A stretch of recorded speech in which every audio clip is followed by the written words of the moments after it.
Hello, everyone, and welcome to this session of the Virtual Island Summit in partnership with the Organization of Eastern Caribbean States.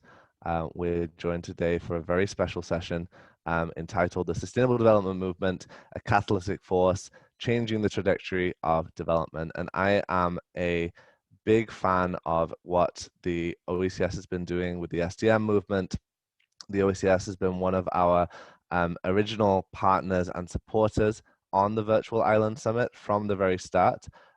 They've been a voice really championing the Eastern Caribbean within this global community, and we thank them for that.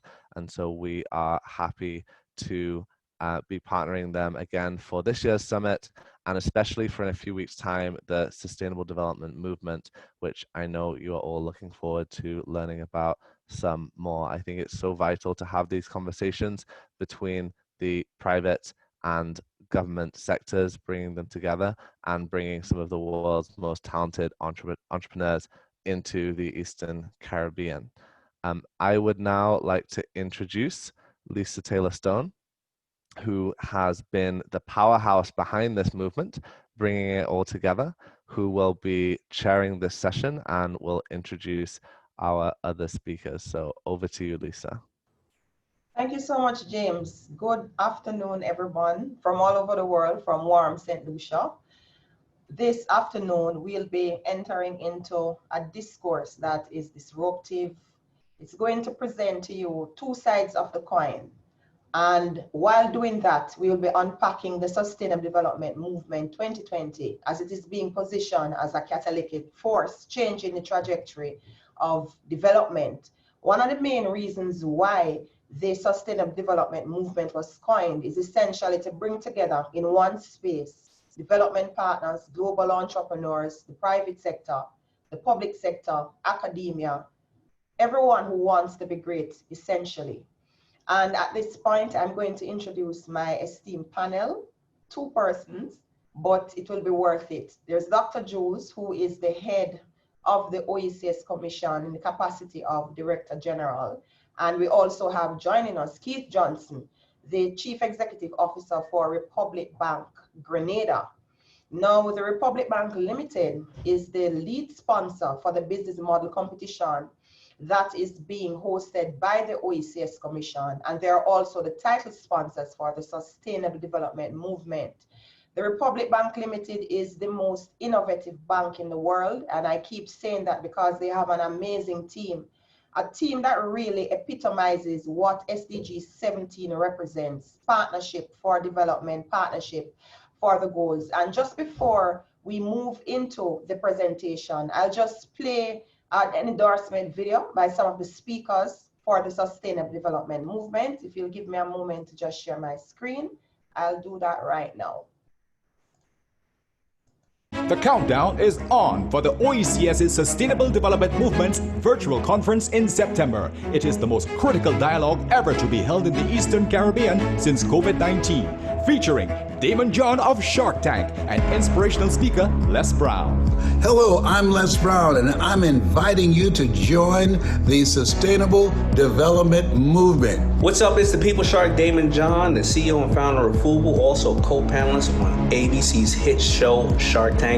Me and Damon John and many other dynamic speakers will teach you how to begin to get out of your head and into your greatness. The government of St. Lucia has provided its full support and fully endorses the OECS Commission in this endeavor.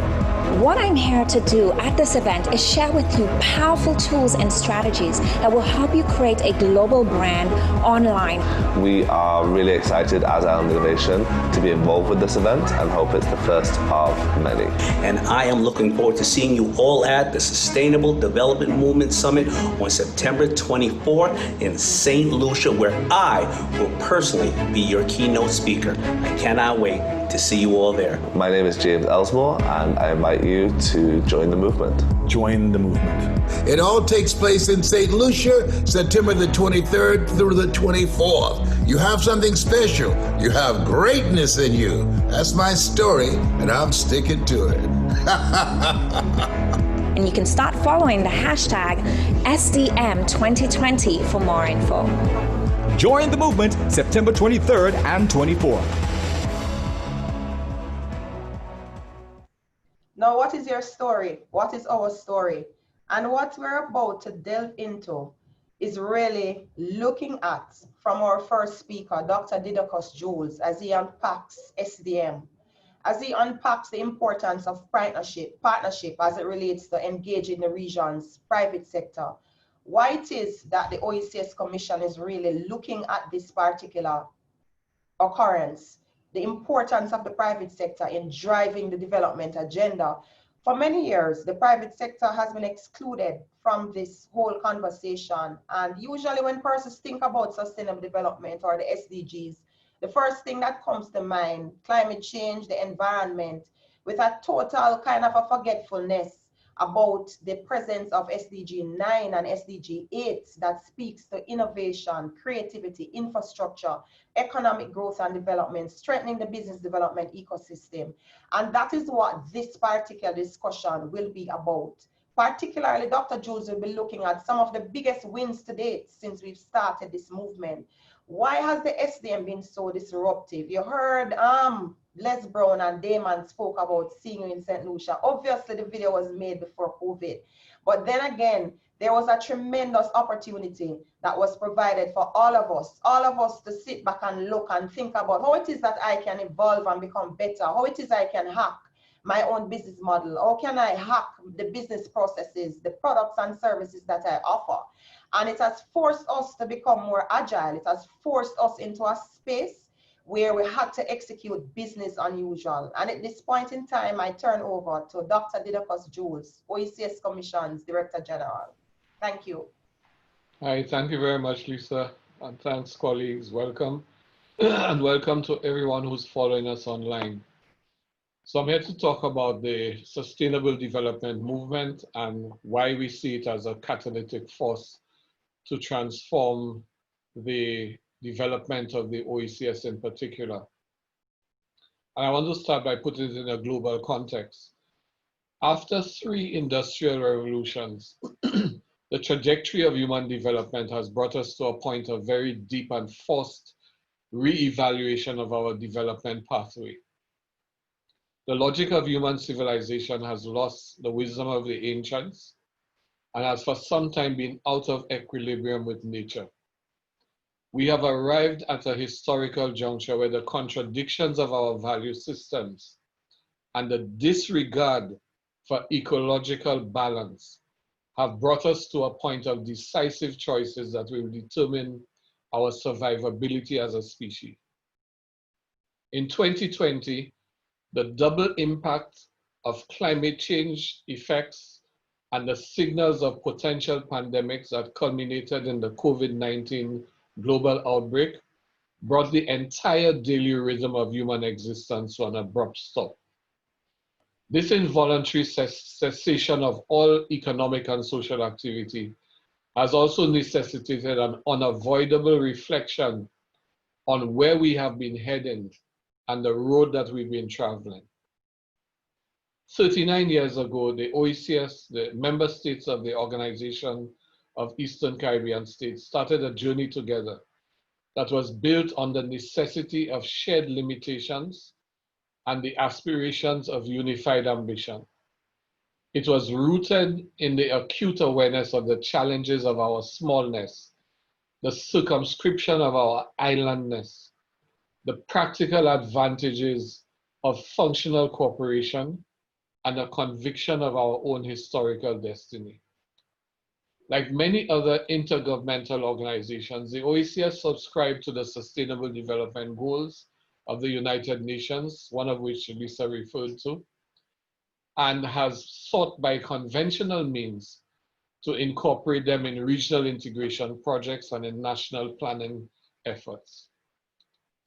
For the past 5 years, we have discussed at the OECS Commission the idea of bringing of a development partners conference that would bring all development partners and stakeholders together to examine our programming and shape consensus on a way forward. The outcomes of previously held conferences of this kind in the Caribbean, though, have not been encouraging, and they've fallen very far short of expectations. So it was clear to us that what we needed was a disruptive approach that embraced not just traditional partners, but also brought new partners to the table. We needed to think differently about the problems and act disruptively about the solutions. Continuing to do what we had done for the past 39 years at the same pace and with the same approaches would not bring us to the goal of regional integration as quickly as the rapidly evolving circumstances required. A goal whose urgency is validated by the experience of every passing year. Every year in those last 39 years, something has occurred that has drawn to us a sense of urgency of the need to speed up the regional integration process. So that is the thinking that led to the conceptualization of the Sustainable Development Movement 2020. It should not be a one-shot event, but a series of interventions culminating in a mass broad-based consensus of the where, the how, because we already know the why.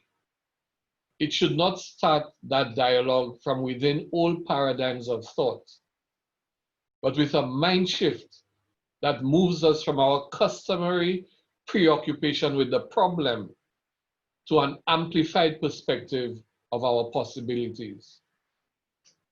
It should bring together a constellation of both international and Caribbean talent, thought leaders, but as well as movers and shakers. It should marry the fire of youth with the insight of experience, propose new solutions to old problems, and be inspired by our possibilities rather than circumscribed by our limitations. We wanted disruption and innovation.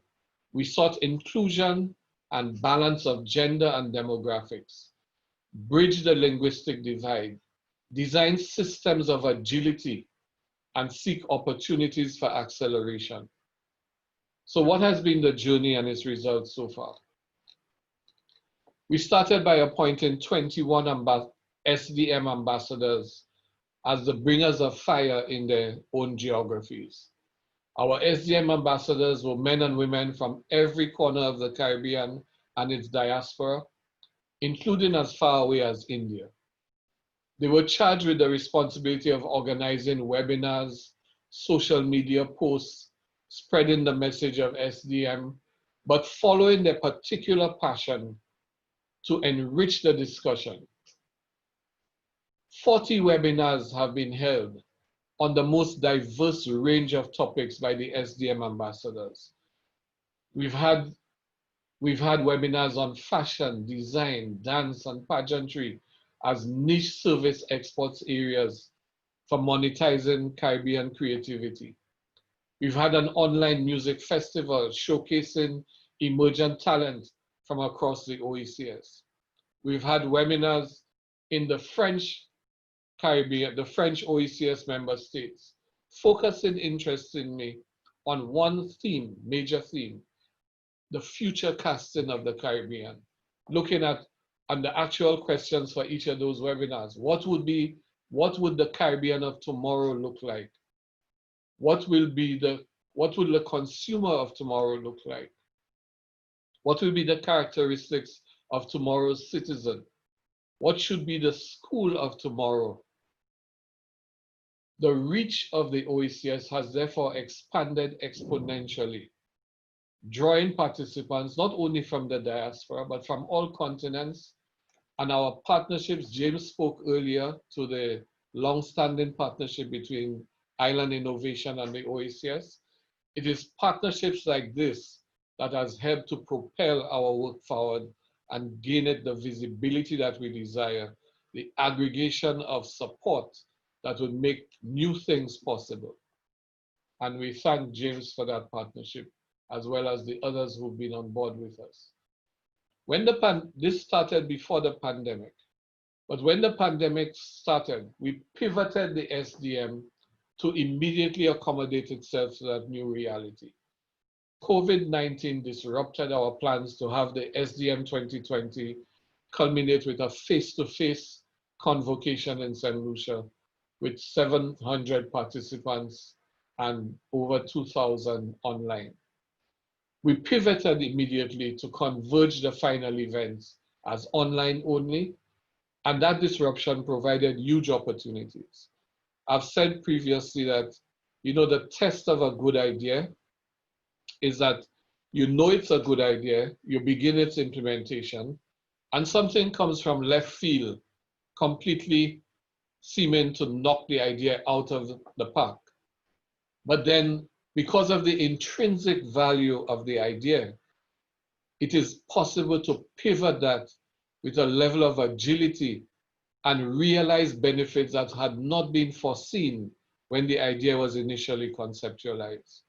And SDM 2020 proved itself in that way. It was the right thing happening at the right time in the OECS. And why was that so? Because it accelerated our partnerships with the private sector, and it considerably broadened the number, the type, and the range of partnerships that we forged. As a result of that, we raised over $700,000 US within 2 weeks in support of OECS containment efforts on COVID-19. And partners such as Republic Bank, who has been a signature partner in this, Sagicor, massive group of supermarkets and companies. These are some of the partners who've come on board readily and speedily, enabling us to respond to that crisis with the agility that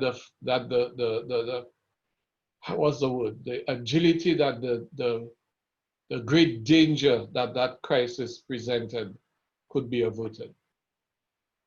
We were also able to mobilize support from direct relief and other donor sources for medical emergency supplies. So the catalytic power of SDM 2020 idea has manifested itself. And as we enter now the closing highlights, the question is, what is the legacy of possibility that it unveils? The SDM 2020 is not just about dialogue and the exploration of great ideas. It's not another talk shop, which unfortunately in this time we live, with the proliferation of webinars, there's an excess of talk. What we need is dialogue that leads to action, dialogue that constitutes the beginning of action. So we expect it to be a platform to showcase Caribbean talent and innovation, and that is already happening. Last week we had one of our business innovation pitches in order to narrow down the field from 170 innovators and startup business ideas that are already going across the Caribbean, to move from 170 down to 15, down to 8, which will then be what Damon John will assist us in narrowing down the finalists. So a platform to showcase that talent and innovation, but it's also a forum for the mind shift, to bring forward fresh thinking about old ideas, about old challenges, fresh thinking about old challenges and new opportunities. We see it as a space for convergence, like minds, what I'd like to call the bringers of fire, coming together and sharing ideas and dreaming about new possibilities and ways of making things happen. A focal point for social entrepreneurship. And bear in mind, this is when we talk entrepreneurship, we're not talking about the old model of the spread of capitalism, which has brought the world in such wasteful consumption to where we are now with climate change, and we are drowning in plastic. We are talking about a model of innovation, of human endeavor and enterprise that is social, that is still profitable, but that is sustainable. And so social entrepreneurship is a critical part of the SDM. And if you talk to persons in the new generation, This is what our young people want to see happen. They would like to make money, but they want to make money in the context of doing good for the world. They believe that you can do good and do well at the same time. We also want it to be an incubator for innovative niche startups, because we don't have any ambitions to control the world, but we know that there are niche opportunities that exist in the Caribbean that have tremendous possibilities for occupying its own space on the global stage and enable us to be equal citizens on this planet. So what are the practical outcomes that we expect for the OECS? In the immediate short term, training in digital jobs to participate in the gig economy. And again, to come back to the idea of the value of a good idea, this was always the idea with the SDM. But with COVID, in the OECS, our estimates are almost up to 50,000 persons across the entire spectrum of the 11 member states of the OECS are unemployed. And just in the tourism sector alone, immediate loss of jobs as a result of the pandemic. Now, how do we begin to reconstitute this? There are initiatives that we are launching that will help to revitalize the tourism sector in a safe manner, which would involve, I may say, testing at the points of the gateway airports to which they come to the OECS, and doing that testing securely so that every tourist who comes, we are assured, is clean and clear of COVID. But at the same time, there will be continuing attrition from the impact of the pandemic. And the gig economy, training in digital jobs, gives us an opportunity to quickly upscale within an 8 to 10 week period young persons who have the competence and the fire to get into the gig economy. The other practical outcome that we are really looking forward to is the design of an entrepreneurship ecosystem that brings all stakeholders to the table and which completes the circle to ensure that we develop a culture of innovation as well as an integrated system for driving it. Everybody's talking about entrepreneurship. In any one of our countries, look at the architecture that supports entrepreneurship, and you will find a series of institutions duplicating efforts, overlapping initiatives, everyone working and living in their own silos, navel gazing in their silos and wanting to raise their flag higher than everyone else. This is not the ecosystem that can take us where we need to go. We need an ecosystem that integrates all efforts. The banks playing their part. Historically, what have our banks done? Given quick loans for vehicles and consumer initiatives. And that's why we are so proud to be associated with Republic Bank. I don't want to steal their thunder, but Republic is already thinking along those lines, moving from the traditional banking modality to looking at how can you support building an economy, investment, entrepreneurship, startups. This is what we are talking about. So that ecosystem has to be developed.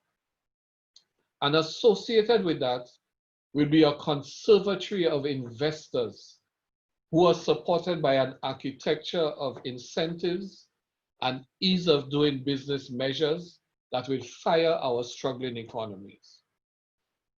Because we've always maintained that the OECS, the problem, friends and colleagues, is not money.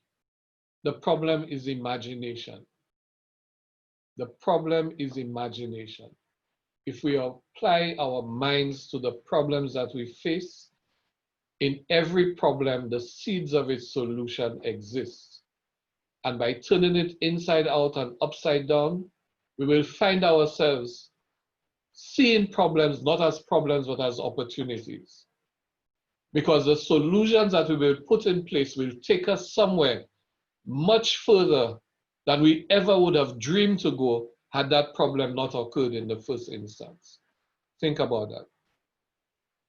So our session on the blue economy, for example, which is going to be headlined by one of the most dynamic and young ministers of finance and IT and innovation in the Caribbean, Honorable Camilo Gonzalez, will lead to a call for investors that will align our investments in this area with the major project on oceans development that we are executing with the help of the World Bank and other partners such as UNCTAD. And in fact, this crop project that we have with this oceans project with the World Bank, the bank has said to us that this is the first of its kind globally. And the intention is to ensure that it succeeds so it becomes a template for moving forward. So these are just some ideas of what we expect out of the SDM. And I want to join with Damon and Les Brown to tell you the SDM is not just an event, it is a movement. It is not going to end in September. Post-September will be the legacy, impact, and effect.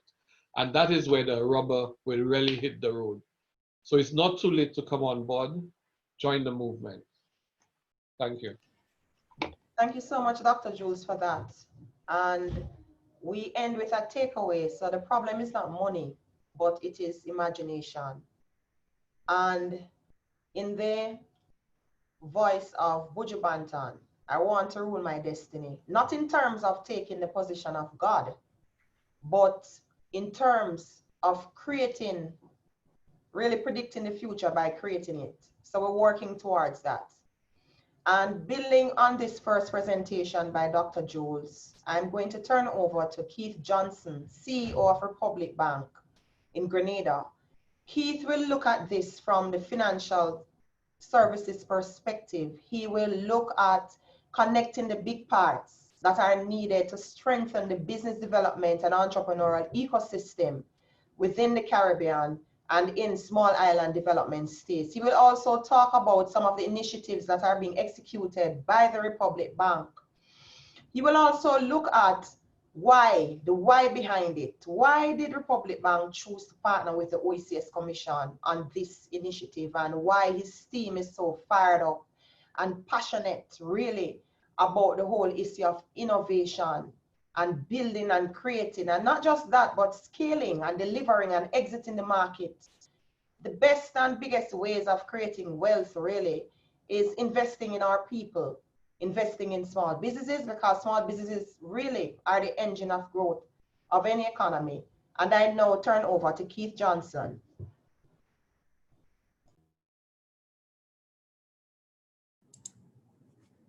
Thank you very much, Lisa.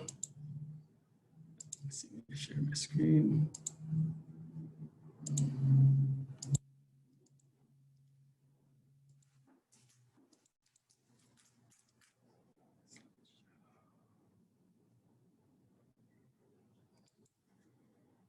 Just bear with me a second.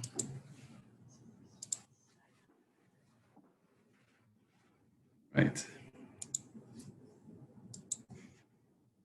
So, good afternoon, good evening, good morning, everyone. And I say that because we're supposed to be connecting with the entire world. So somewhere in the world it's evening, and some other parts it's morning. And thank you for joining this summit. And thank you, Lisa, for your introduction. Republic Bank is very pleased to be associated and to partner with the OECS in making the Sustainable Development Movement Summit a reality, and on this occasion, to be a part of today's virtual summit. It is my distinct pleasure, privilege, and honor to share the virtual stage and podium with an illustrious Caribbean son, Dr. Didacus Jules. This summit comes at a time when businesses and entrepreneurs need assurance that someone has got their back. And I wish to assure them that the financial services sector in general, and Republic Bank in particular, stand among those who do. The private sector has long been touted as the engine of growth. In Lisa's words, small businesses have been touted as the engine of growth. And no one can really argue with that. Governments do play an important role as facilitator and enabler of businesses and as a major employer. But it is the private sector, from micro enterprises to large corporations, that drive the economy. As has been said before, this summit can be seen within the context of the United Nations Sustainable Development Goals 8 and 9, and that has already been expounded on. So what's the connection between innovative sustainable development and strengthening the business development and entrepreneurship ecosystem in the Caribbean? And how can the financial services sector leverage their contribution towards strengthening the business development ecosystem? Well, Caribbean businesses and entrepreneurs play a significantly, increasingly critical role. SMEs are especially powerful employment generators. In fact, they account for most of our jobs. In doing so, they directly contribute to reducing poverty and inequality. As noted by the World Bank in their 2020 report, SMEs account for 90% of all global businesses, 50% of worldwide employment, and up to 40% of GDP of emerging economies. In our region, some territories may have higher or lower numbers, but the average is close to those above, emphasizing the critical role that SMEs play. Businesses and entrepreneurs also play a pivotal role in promoting growth and the much needed diversification of the Caribbean's economic activities, thereby making us more capable of responding to the kind of economic shock we are experiencing right now as a result of the COVID pandemic. And most importantly, business leaders and entrepreneurs are key drivers of innovation. And both Dr. Jules and Lisa spoke about that. They're key drivers of innovation, and not just because they possess the skills and qualities to come up with new ideas and the drive to make them a reality. These people have no choice but to learn quickly and continuously, whether they're learning by doing, by observing, or by networking with others in their field, or learning by tailoring their products for the export market. I'll share with you an example. WePay was created in 2016 as a direct result of a persistent problem. The Caribbean faced, and still faces to some extent, challenges with digital payments and the lack of financial inclusion.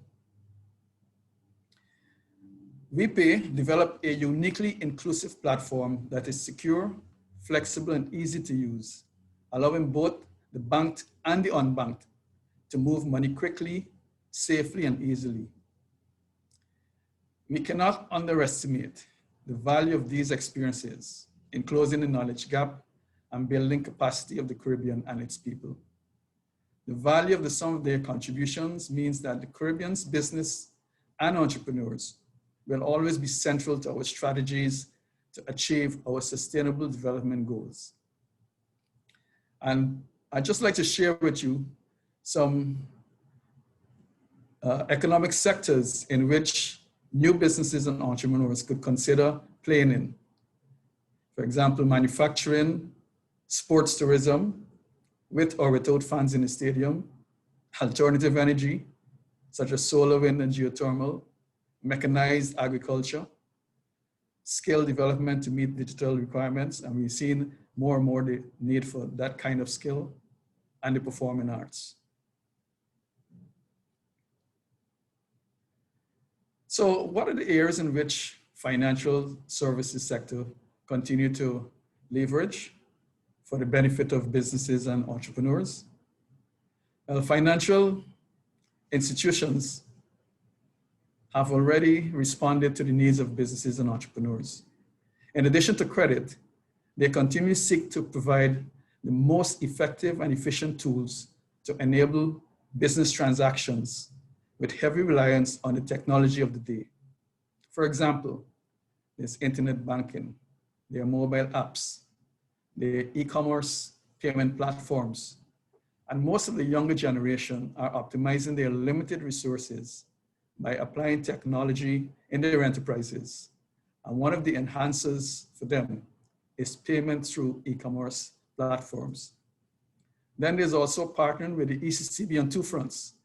First, the launch of their digital EC dollar, which should be within the next year, and participation of the Eastern Caribbean's partial credit guarantee scheme. Now, this is a guarantee scheme which would allow persons to access loans up to a maximum of $300,000, subject to certain qualifying criteria and conditions. And the scheme would guarantee up to 75% of that loan. So there's lots of opportunities there on both sides, particularly for the enterprises and young entrepreneurs. Then, of course, there are other technical training and assistance. For example, Republic Bank has its Sme Toolkit, and you'll hear a little more about that a little later. So all these initiatives and areas of collaboration support the growth and development of the business sector. Now, so when we look at the business development ecosystem and Republic's role, what we find is that two of the most critical needs of a healthy business development ecosystem are financing and access to markets. Financial institutions can help with both. While the public sector and the businesses themselves have their own critical roles to play, private capital from financial institutions can help bridge the investment gap. There's also a crying need for business education, and Republic has long been a leader in that regard. There's also a need for support from government in terms of tax incentives, tax holidays, and other incentives. We hear the cry too repeatedly from different sectors of the economy, particularly the hotel sector, who claim that foreign companies can come and open hotels and get all sorts of tax holidays while they have to, this is the local hotel and hoteliers, be subject to the normal, regular liabilities. Playing field is definitely not even and something for governments to consider.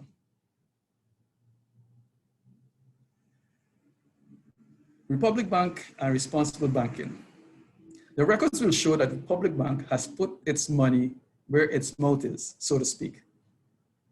If one were to examine our credit portfolio, and I would venture to say, I expect this to be much the same throughout the financial sector in the Caribbean. But one would see that we are among the leaders who support in a tangible way through the extension of credit, our businesses and entrepreneurs of all sizes. No doubt some will argue that we can do more, but we have to balance our support and by extension, our risk tolerance with the requirement to protect our depositors' funds. One can also say with a fair amount of accuracy that Republic Bank is synonymous with responsible banking. We believe in the practice, but we want to take it a step further by signing on to the principles of responsible banking of the United Nations Environment Program. And we aim to do this within the next year. I'd just like to touch briefly on principle number 3, which says we will work responsibly with our clients and our customers to encourage sustainable practices and enable economic activities that create shared prosperity for current and future generations. And just let me say, this is not something which we will be doing from next year. This is something we've always been doing, and it kind of dovetails with one of the UN's Sustainable Development Goals of shared prosperity. As a financial group, Republic Bank, and with our ever-growing footprint, Republic Bank is especially well positioned to help our customers build new partnerships and gain access to markets, not just across the region, but in Africa as well. To that end, the bank has hosted regional trade missions, as well as missions to Ghana. We've hosted commercial business seminars for SMEs. Also for SMEs, we've had webinars specifically for them. And I'd just like to remind our viewers and all those persons who may be interested that in the next 2 days, on September the 10th at 10:30, there's going to be a very interesting webinar. The title, if I remember correctly, is Getting Credit from Your Bank When Cash is Tight. And that is a webinar that's going to be 10:30 a.m. on the 10th. I encourage all persons to join. And then coming out of the COVID-19 pandemic, the bank responded very quickly with its technical assistance program, which was to render to individuals as well as to businesses en masse support in terms of how do they build back their business, how do they recover and recover successfully and sustainably. And of course, we have our partnership with the OECS in this very sustainable development movement. And I'm glad that Dr. Jules emphasized that it's a movement. So something we're going to be moving with. Now, Republic Bank subscribes to the wisdom of teaching a man to fish, whereby he can feed himself and family for life, as opposed to giving him a fish to let him feed himself and family for a day. So in that sense, the group has made significant efforts to build technical capacity of the region's businesses through its SME Toolkit. And you can find that at www.republicsmetoolkit.com. This information will be shared with you subsequent to this broadcast.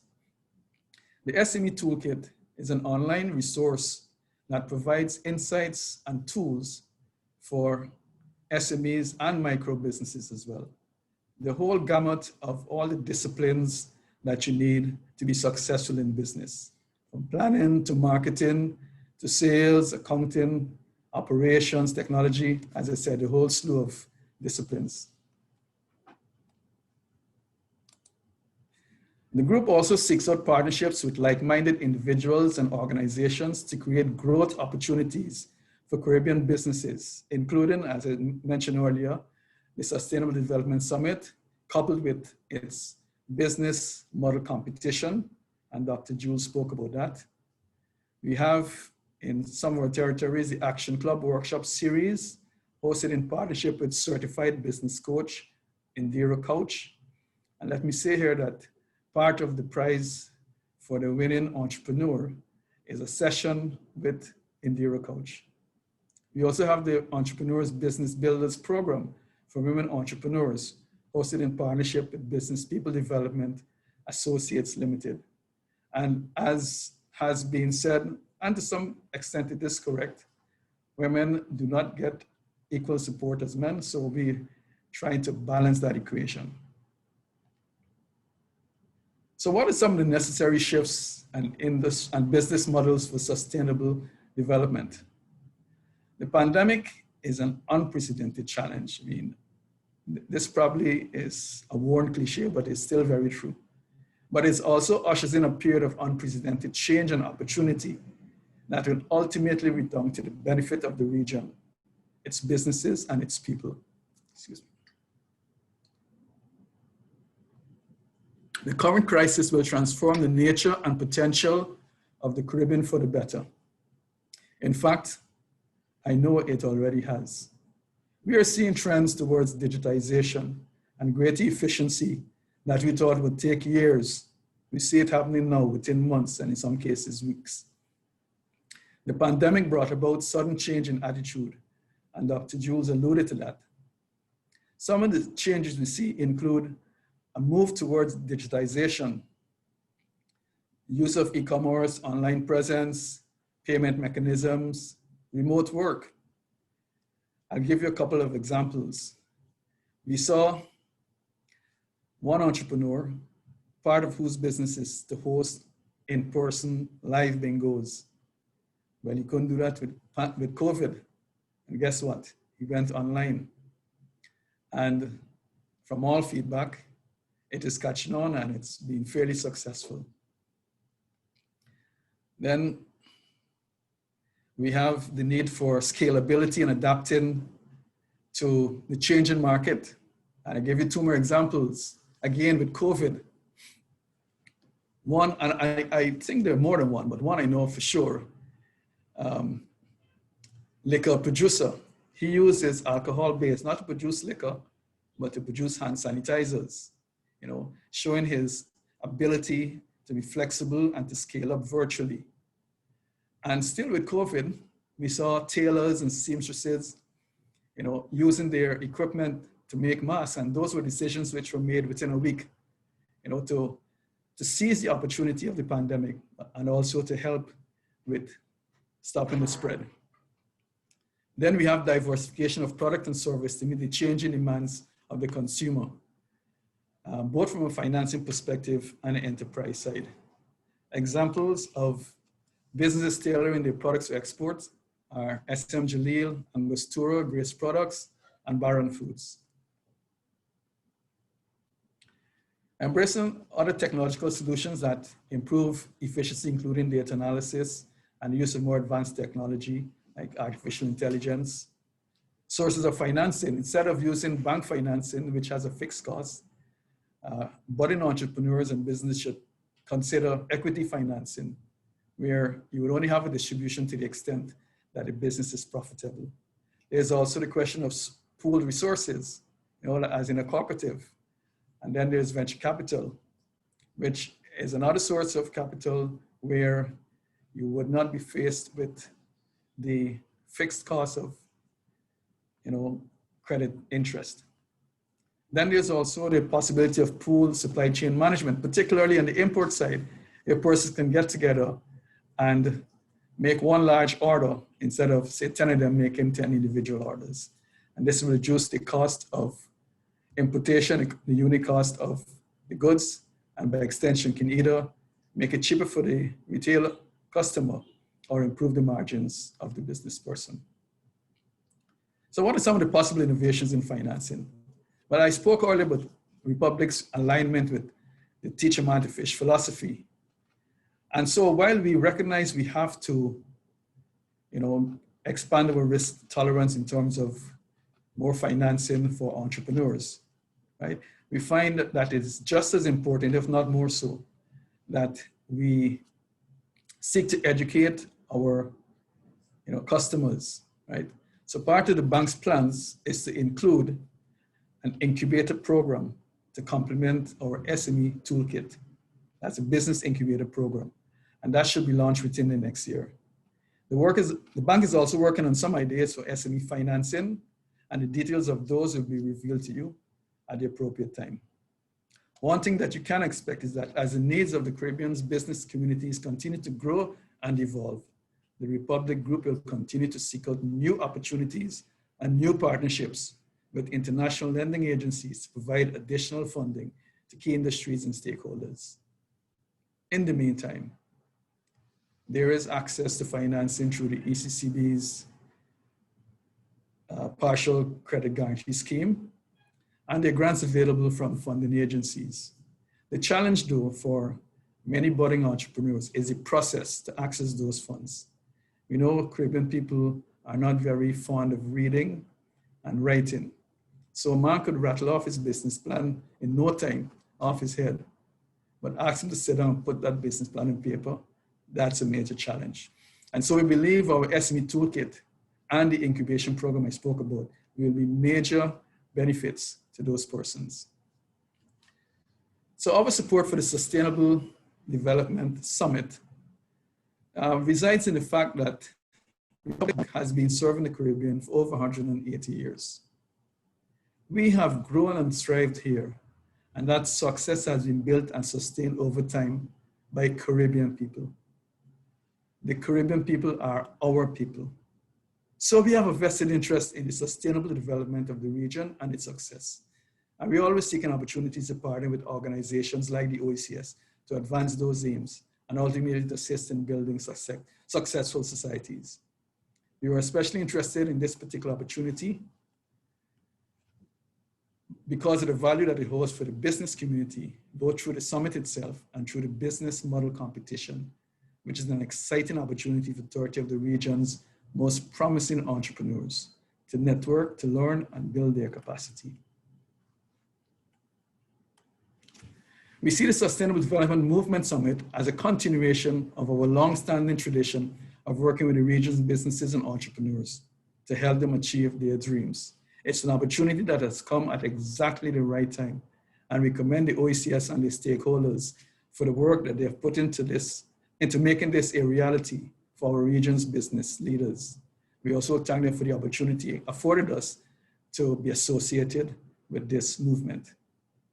So in wrapping up, the key points of my presentation would be the importance of SMEs, the contribution they make to economies and the sustainable growth and development, what support they need to succeed and what they need to do to succeed. They need financial as well as technical support. And I dealt with how Republic Bank has answered the call.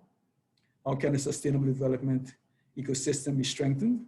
Through shifts in attitude, adaptability, and flexibility of businesses and entrepreneurs to respond to sudden changes in the environment. And how can financial institutions help? By special training in operating a successful business and special finance packages. And what is Republic Bank's role in all of that?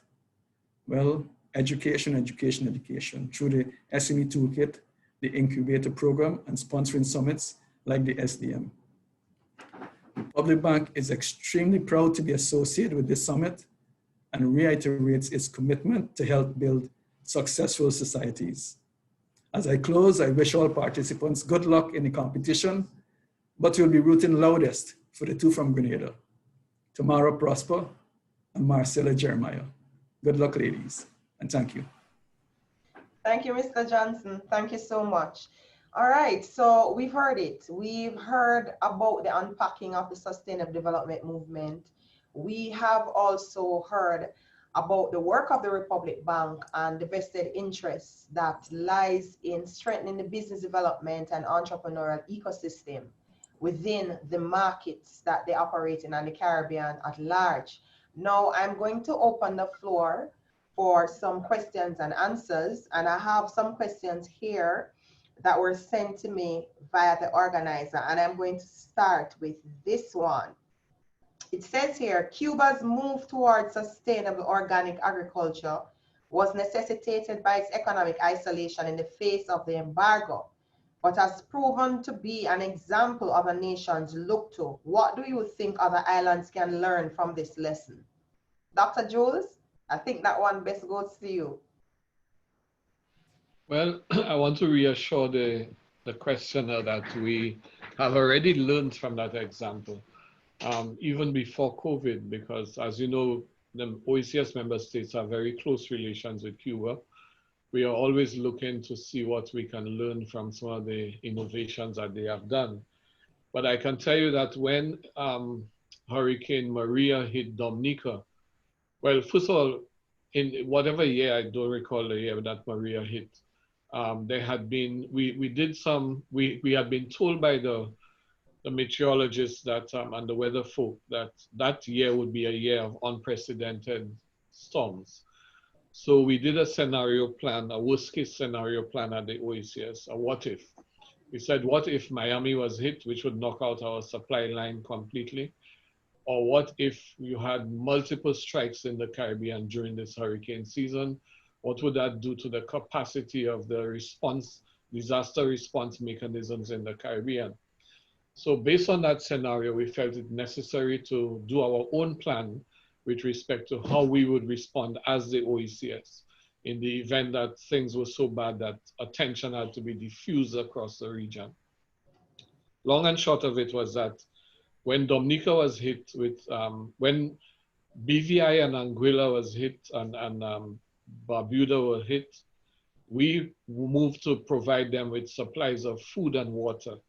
And Dominica, St. Lucia, and Grenada were specializing in the provision of fresh produce to the persons who were affected in those countries.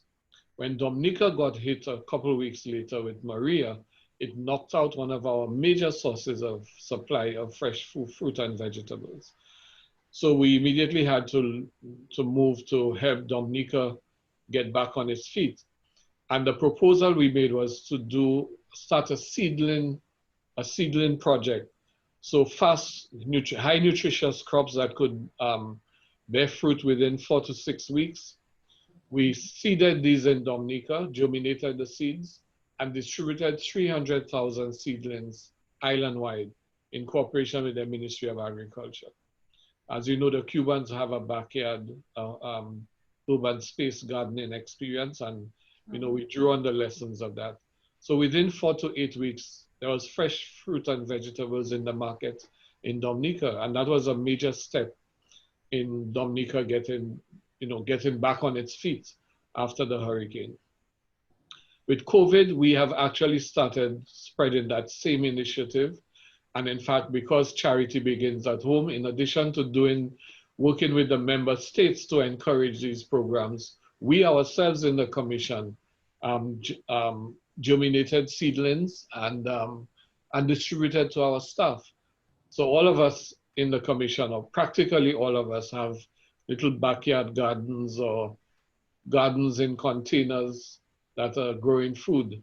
I myself have one in my backyard. Unfortunately, it's not as well kept as it should be because of the pressure of work here, but I've been able to, get some kale and tomatoes and so on out of it. Okay. All right. Thank you so much, Dr. Jules. There is another question that asks, and just 2 more questions because we have to do a hard stop in 10 minutes. What are the challenges of dealing with so many different island states with different policies?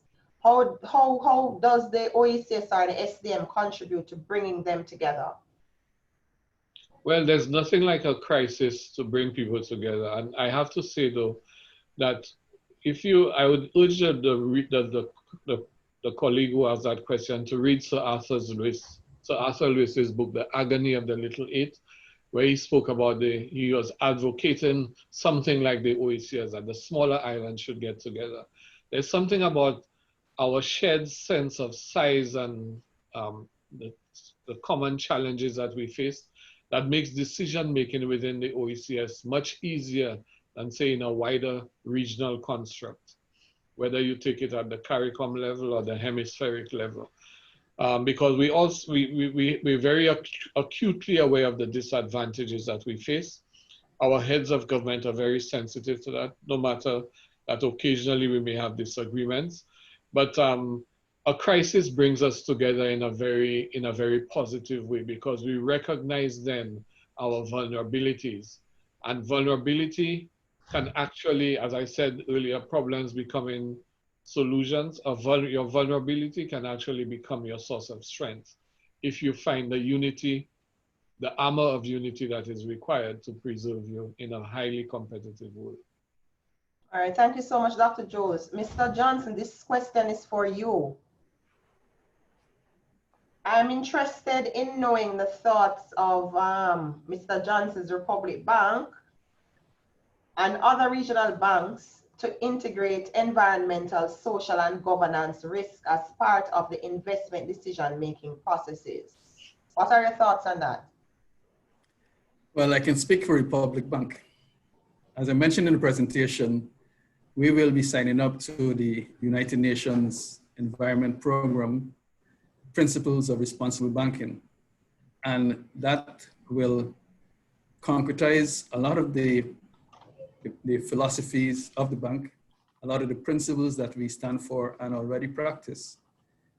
But it will add some more responsibility on our shoulders, which we are ready to bear with respect to who we're going to finance, how we're going to finance, and how we're going to run our business in terms of not only just talking the talk, but walking the talk of sustainable development, especially as it relates to climate change and ensuring that the Caribbean, does not become adversely affected by climate change.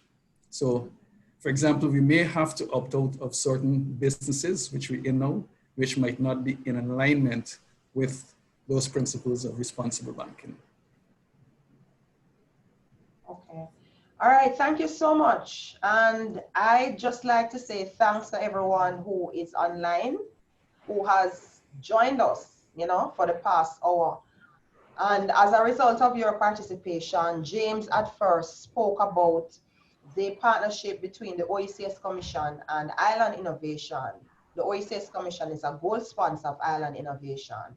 And as part of our gift to you, the persons participating in the Virtual Island Summit, we have decided to offer a 50% discount on the virtual tickets to attend SDM 2020. And if you go to your link now in the chat, you will see the information to register and access the discount. The discount is available up until Friday this week. You will be able to get the tickets for $70 US, down from 147 US. The thing is that we don't want to bar anyone from attending the SDM 2020 Summit. We've gathered tremendous amount of partners, and I'd like to mention also what USAID has done. Some of you would have seen a call for application gone out, I think, sometime last week, advising that USAID had paid for funding for 25 entrepreneurs who operate within the climate change space to access virtual booths on the SDM 2020 platform during the summit. So essentially, Dr. Jules spoke about the importance of a mind shift. He spoke about the importance of imagination. Republic Bank rep Keith Johnson, CEO for the Grenada branch, spoke about the importance of strengthening the business development ecosystem, you know, driving innovation. I saw someone post in the chat about how do you balance essentially SDG 8 that promotes GDP growth, economic growth, infrastructure and innovation, and at the same time promote the SDG that speaks about environmental responsibility, you know? And one of the things that we have to be mindful of is that sustainable development is a conglomerate of moving parts that is so intricate. And the truth is that if we are unhealthy, we can't be prosperous. If we're broke, we can't be prosperous. If the environment is being degraded, then we can't be prosperous. And the onus is on all of us as stakeholders to come to the table with our own innovative and individual creative contributions as it relates to how we are going to move this along. And what the OECS Commission is doing in collaboration with the Republic Bank is to create a generation of movers, a generation of disruptors who will not take no for an answer, who will always see the glass half full, who will thrive on optimism and stand and declare when there is doom that there is a better world to be had. And what better way really to predict the future by creating it. Zooming out now from the OECS Commission headquarters in St. Lucia. This is Lisa Taylor-Stone. It was a pleasure to serve you. Join the movement. Visit oecsSDM.com. Thank you very much.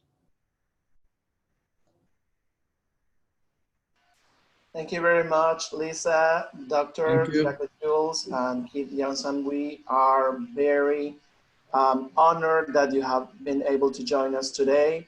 And we thank all of the attendees also for joining us today. Please remember that this session, the recording will be available here on our Pathwell platform and also on Facebook, so you can watch the repeat if you lost anything of the transmission.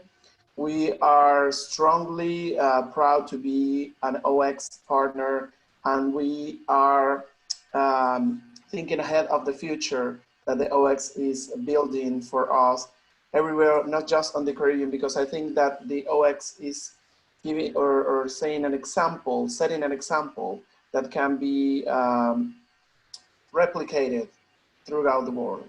Thank you. Thank you. Thanks for having us. Bye, everyone.